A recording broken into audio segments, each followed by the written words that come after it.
Guitar Pro 8 is an awesome guitar practice tool with a vast array of inbuilt functionality to help you optimize your practice time for efficient learning. In this video, I will begin with the basic tools available in Guitar Pro 8 and later show you how you can create your own practice scores to hone your guitar skills. Stick around to the end of this video so you can make maximum use of the available features. The following ideas will work for your own written material and for any My Songbook files from which you are working. It is a good idea to activate the count-in via the hourglass button. You may or may not want to also activate the metronome depending on the material on which you are working. Settings for the count-in and metronome can be adjusted via the ellipsis drop-down menu. The number of bars for the count-in and if the count-in is inserted between looped sections of the score are both very useful settings. The loop button determines if the entire score or a section of the score is looped. You can quickly select a part of the score by clicking and dragging.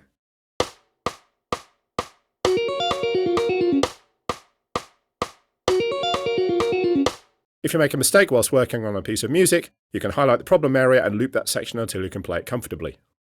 The relative speed button is useful as it can quickly set the speed to play as a percentage of the performance tempo or at a specific tempo.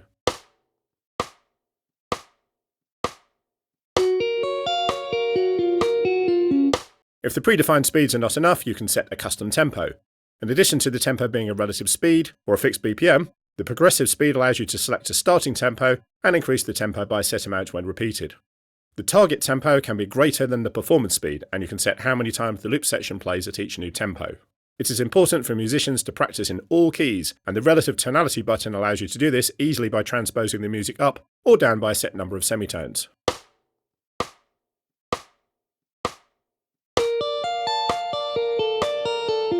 The basic settings mentioned up to this point will serve you well, but we can take things further by creating scores that play in all keys, allowing you to practice without stopping to change settings.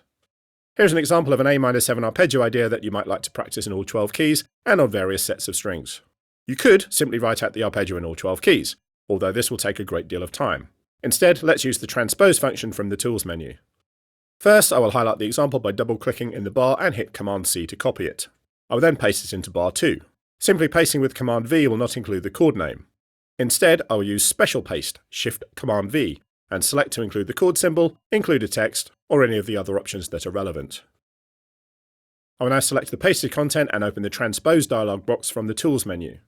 A good way to practice in all 12 keys is to work around the cycle of fourths, so I will transpose this example up 5 semitones. Make sure you click the checkbox to include chords when transposing. Simply moving the same arpeggio to a new position on the guitar fretboard isn't the best use of your practice time, so I'll move this example onto the next set of strings. To do this, I will hold the Option key whilst hitting the up arrow. This will move the selected arpeggio shape onto the next set of strings, which moves it closer to the notes in bar 1. Rather than copying one bar of music, I will now select both bars and hit Command-C to copy the content. Using Special Paste to include the chords, I will paste the first 2 bars into bars 3 and 4. Selecting bars 3 and 4, I will open the Transpose dialog box, and this time, I will transpose the content up 10 semitones. Whilst highlighted, I can hit the Option key and hit the up arrow twice to move the arpeggio idea onto different string sets. For this idea, all the fingerings have been covered, although I will continue to move the arpeggio idea up in fourth intervals to practice it in different positions on the guitar fretboard. Command-A will select all 4 bars and Command-C will copy them. Using Special Paste, I will paste the content, although this time I will select 2 in the Number of Pastes option. I'll select bars 5 to 8 and transpose the content down 4 semitones, so bar 5 begins on an F note.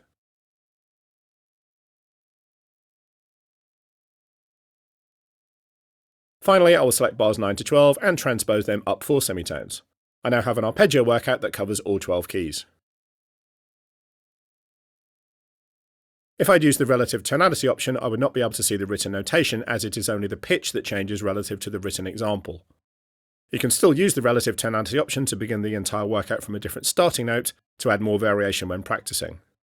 If you're playing through an example such as this and you make a mistake, it is easy to simply click on the first note of the bar, and Guitar Pro will count you in from that point if count-in is enabled.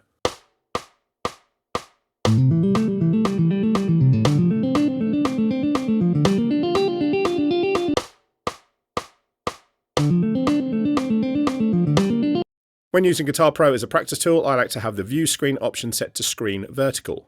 This eliminates page breaks with longer scores, and the music flows constantly. Screen horizontal is another option, although in my opinion the scrolling isn't as easy to work with when practicing. If you move to a different part of the music, the resume auto scroll button appears, which gets you back to where you should be.